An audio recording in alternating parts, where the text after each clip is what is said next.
Hello, and welcome to Elevating Voices in Memoir and Fiction. I'm Joelle Tamraz, and I'm delighted to be speaking with Maria Daversa today. Maria is a clinical psychologist and the author of her debut novel, Sweet Baby Mine, which was published just over a month ago. The book is a fascinating take into the lives of a complex couple who's deeply entwined, but also very troubled. Maria, how does it feel to be a published author? Well, good morning, Joelle, and I do want to say thank you for inviting me to do this interview. I'm very excited, very nervous, but delighted to be here to talk about the book with you. It's exciting and scary all at once. Exciting that this has been, and I know this is another one of our questions is, have I, always wanted to write? And the answer is yes. So to have a published novel is thrilling. But then you're also putting yourself out there. So you open yourself up for judgment, and that's frightening, but I'm doing it. And we're very glad that you did. So where did you get the idea for the story? I actually got the idea probably over a decade ago.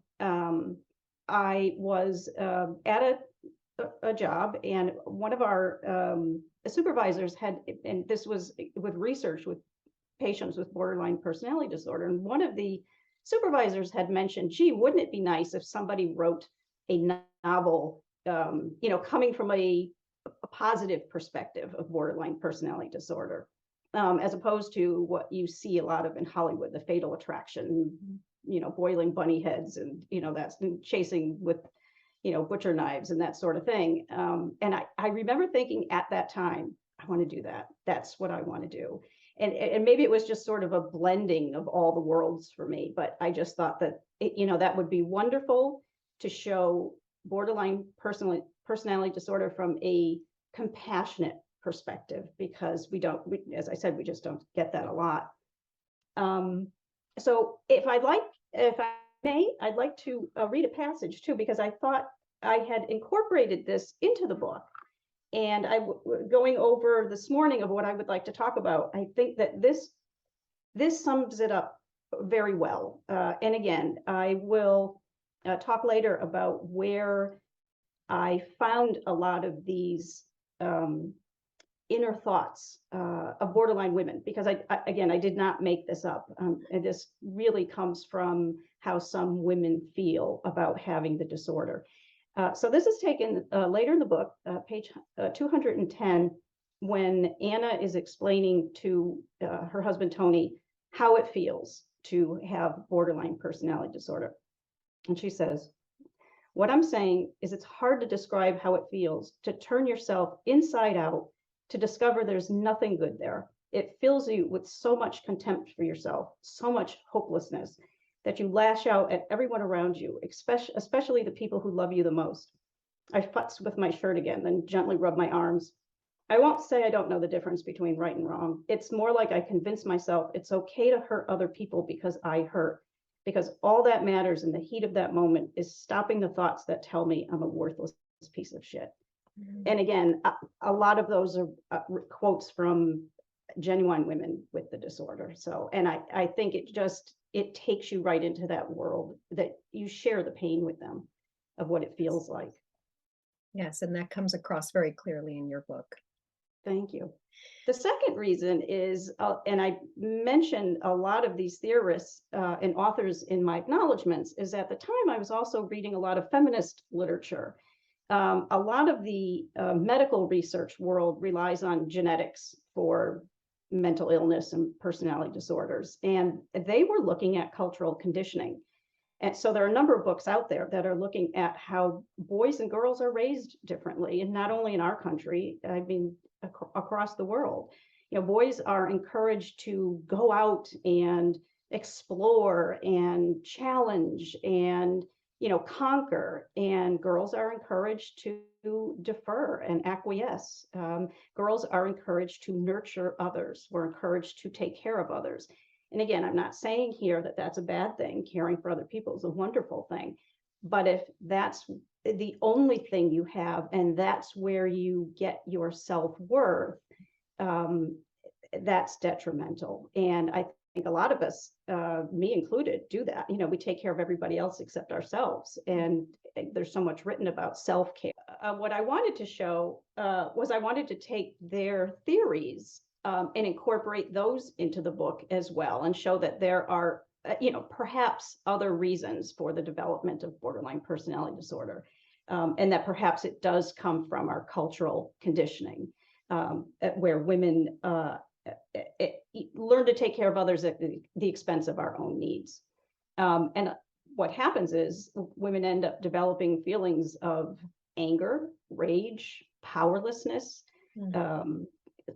self-hatred, depression, and we turn those inward, and those become self-destructive behaviors.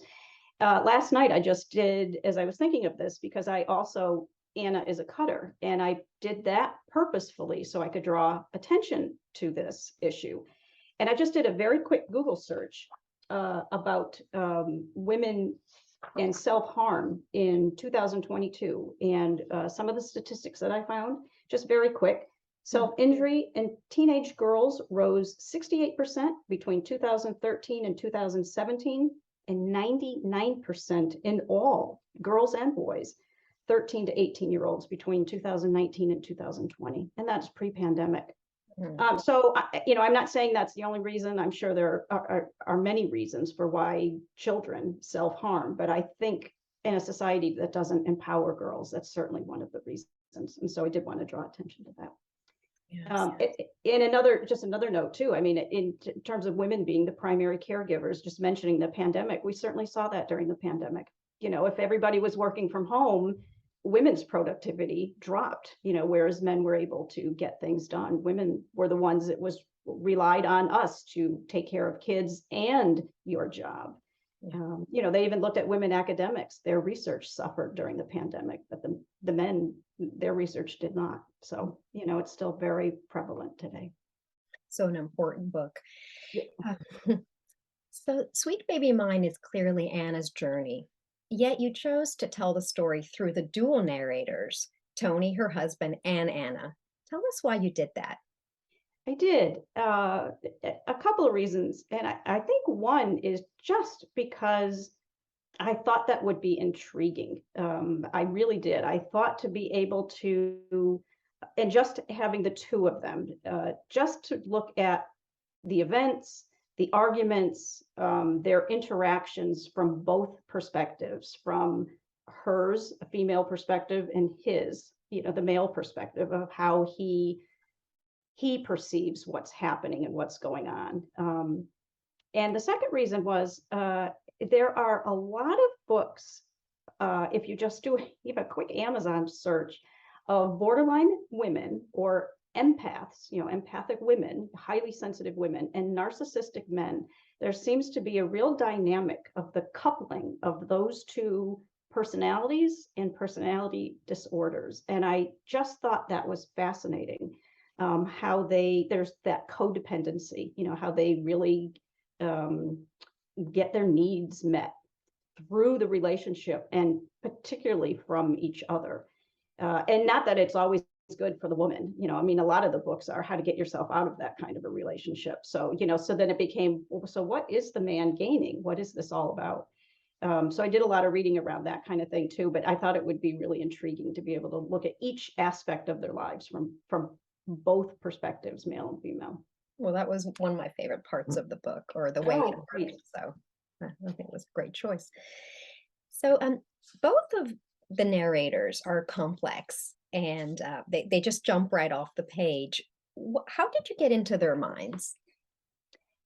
Again, I did a great deal of reading, but I didn't stop with research per se. I read everything. I read, research articles, but I shifted to, I read novels of that were written by other borderline women who had been diagnosed. I read websites, I read all of the websites.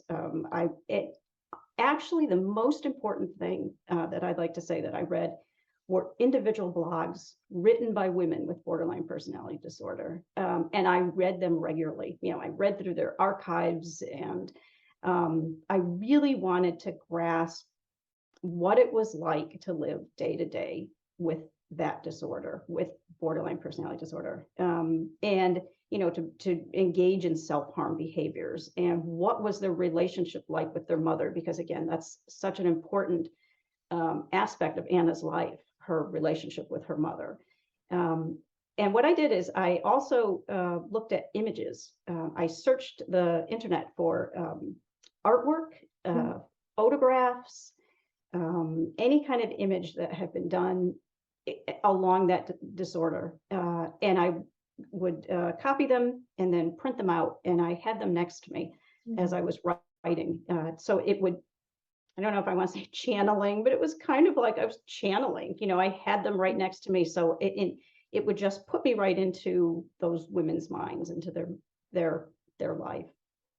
And that also gave me a lot of information, again, about, you write and, we look back at the trauma, what's the wound, that our protagonist has. And Anna has hers, but it wasn't always, some major catastrophe. And again, I say that with I don't mean that lightly. I don't mean to trivialize trauma, but sometimes it's a lot of little traumas, or sometimes it's like, she talks about feeling betrayed. Her mother betrayed her. So she didn't know, did her mother love her or not? What was going on? And I wanted to steer clear of sexual abuse, because you see so many stories, the woman's sexually abused and then, her life just, goes to hell. So, I just didn't want to do that. I didn't, because they're survivors of sexual abuse. I mean, we're not all victims, if that's our one victimization. So I did. So it was a lot of little betrayals from her mother that had really disrupted her development. I went in that direction with it. And what about the cover? Sweet Baby Mine has a unique and very beautiful cover. So where did that come from? Did you consider multiple options, or did you always have the warbler in mind?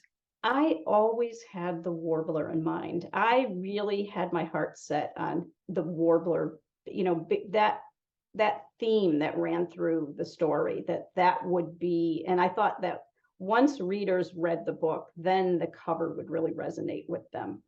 And I hired a designer from Reedsy. And so she gave me a questionnaire, and we, went back and forth on email describing various things. And I didn't initially say, I got to have a yellow bird.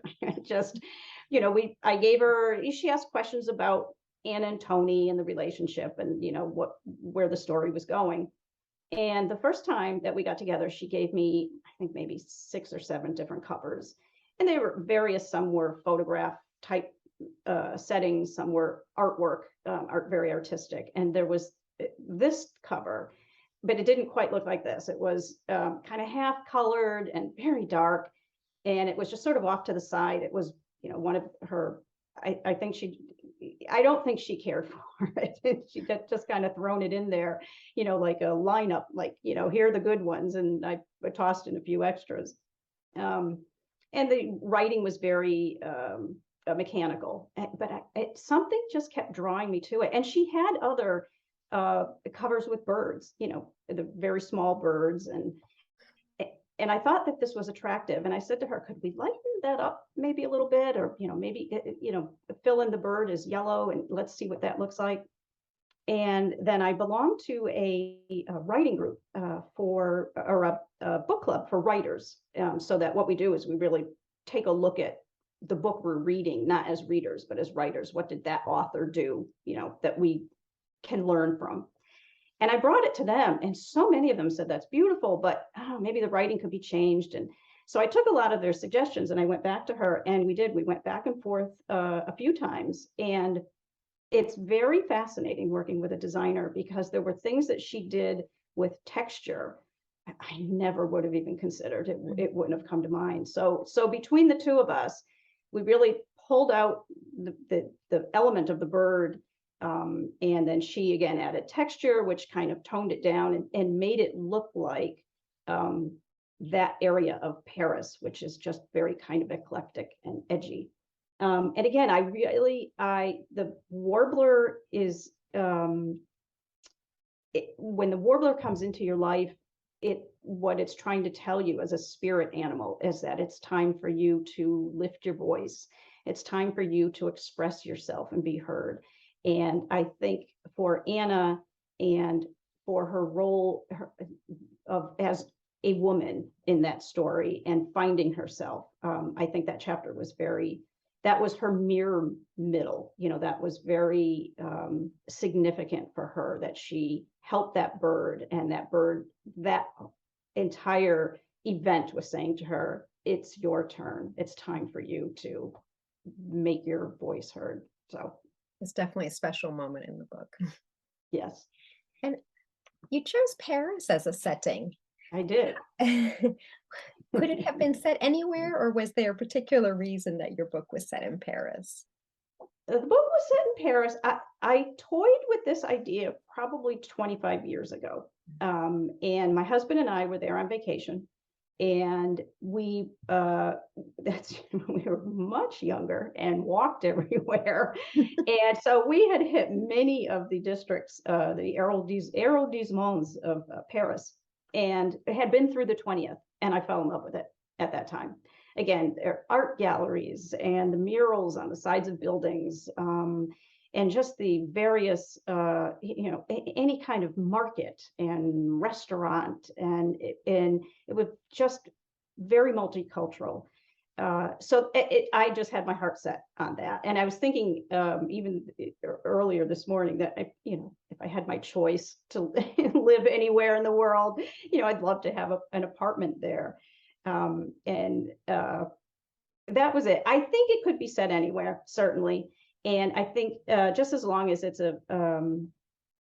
again, sort of an eclectic, diverse neighborhood, because even as Tony talks about, Anna always brings up our earlier days. Well, they met when they were in college, and she had an apartment in Soho. So, any area, of course, Soho is different today than it was in the 1990s, but Yes. I think a diverse area would be fine for a setting. But Yeah, and the fact that they were both Paris is Paris, ooh la la. So indeed, and the fact that they were both away from their native countries definitely adds an yes. element to the story. And some of that was I didn't think I could write French, a French couple, because I'm not French, and I knew that certainly there were things I would miss, just not being French, cultural differences. And I thought, well, I should probably keep them American, just just to keep people in the moment as they're reading, so that they don't get jarred out of the story because I made a mistake. So, But the snippets of French make it realistic. yes. Yeah. So you touched on this already a little bit, but you've been a clinical psychologist for many years. I think you were a social worker before that. Yes. So you've had Yes. a number of careers. How did you decide to turn to fiction, and why? Could you tell us a bit about that? Yes. As I said, I've always wanted to write. And I think I might have on my website the story of I was 3 years old and scribbled something on a piece of paper and said to my father, "What did I write?" So, it has just been a part of me. And I was an only child. So I was a creative kid. I was always creating brothers and sisters. I tape pieces of paper together and draw faces on them and drag them around the house. I mean? So, and a lot of my friends, even when we would get together, I was always the one who said, "Well, let's take a picture and then we can, write a story about it." They're wanting to do something else, and I'm like, "No, let's all sit in the classroom and write a story." So it was just always, it's been in my blood. And when I got to college, it was, do I go into social work? Because I did want to do that too. I mean, that was by the time I reached my teenage years, I knew that was, and working with adolescents, that was something I wanted to do. So it was social work, English, social work, English. And I remember the registrar finally saying to me, my sophomore year, "Look, that's it, we're done. You come back when you've made a decision." Because I was going back every week saying, "No, I changed my major again." So, and so I went into social work, and I think some of it was just that, I always wanted to help people. I wanted to change the world. And I think I realized even at 22, I could do it much quicker in social work because you graduate and you're out there in the field. So whereas, writing, who knew how long it would take me to, get through short stories or novels or whatever. So I knew, and again, it was another love. And so that was the road I took, where writing was the road not taken at that time. So, and I've always toyed with it. I've always written short stories. In fact, I have, of course, you save all your rejections. I have rejections from the Paris Review when they used to send out little slips of paper that said, this one isn't for us, but please send us something else. It's like, oh, exciting. So, so I do have those. So I was always trying to, on my free time and weekends and writing, but never had the opportunity to devote really full-time effort to it until a few years ago. Yeah, it certainly takes a lot of time. Yes, But how it does. wonderful that your childhood dream and Yes, that continued throughout your life has come to fruition. That's great. yes. So what's next for you now? I am presently working on a second novel. I have started working with a wonderful woman. She is doing she's a book coach, and we're doing there are about 7 of us doing a 6-week intensive this summer, where we look at, all the major points of the novel and your novel and, your ideas and theme and pulling it together. And so I'm just starting to build the foundation for a second novel. And I think what I would like to do is look at, again, the aspect of women and caregiving with elderly. And she had even said to me that she cheered when I said the protagonist is going to be in their 50s, and she was like, "Yay for older women protagonists." I mean, that's the age group buying books. Protagonists are always younger in their 20s and 30s. So cheers for the older women protagonists. So, but I want to look at that aspect, and then of course there'll be a plot to it, but just taking a look at that and everything that entails and how it affects your life. Well, that's great to hear. I'm glad we'll have more because, as I said, I really, really enjoyed your book and I learned from it, which Oh, I thank can't you. say about every single book I read. So I'm delighted that we met and that I I had a chance to read your did as book well. and Thank learn you. from it. And thank you so much for chatting with us today. This has been great. And again, thank you for inviting me. This was very exciting and a pleasure. Thank you.